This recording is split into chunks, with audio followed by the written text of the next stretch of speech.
কোন তেলটা ভালো আসলে খাওয়ার জন্য? উদ্ভিদ থেকে যে তেলগুলো আসছে বা আমাদের সরিষার তেল বলি বা যেটাই বলি, সব তেলগুলো যখন আমরা প্রসেস করার সময় বা এটাকে যখন আমরা রান্না করছি বা বাজারে আসার আগে যে প্রসেস হচ্ছে, তখন কিন্তু সেটা কি হচ্ছে? হিট দিয়ে ট্রান্সফার তৈরি করে ফেলছে। তাহলে আল্টিমেটলি যখন আমাদের বাঙালি প্রসেসে খাবার খাই, তখন কিন্তু তেলের আসলে ভালো কোনো দিক থাকে না। তখন ওটা আসলে খারাপই হয়ে যাচ্ছে। তো সেক্ষেত্রে আমি বলব যে, যেকোনো তেল আমরা পরিমিত খেতে পারি।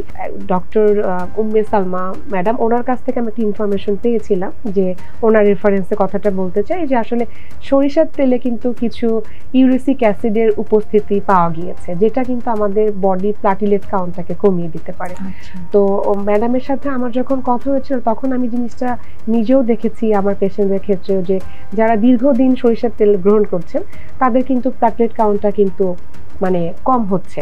এটা এমন না যে সব সরিষার তেলে হতে পারে, তবে যেই সব সরিষার তেলে যে ইউরেসিক অ্যাসিডটা বেশি আছে বা এটা আদার্স কোনো আরো ফাইন্ডিংস থাকতে পারে। তো আমি মনে করি যে সরিষার তেলটা আসলে খাওয়ার সময় আমাদের একটু সচেতন থাকতে হবে যে এই তেলটা দীর্ঘদিন খাওয়ার কারণে আমাদের বডিতে প্লাটলেট কমে যাচ্ছে কিনা। কারণ আপনি জানেন ডেঙ্গু হলে, করোনা হলে কিন্তু সবার আগে আমাদের বডির প্লাটলেটটাই কমে যাচ্ছে। সো আগের থেকে কম থাকলে কিন্তু এটা আরো বেশি প্রবলেম।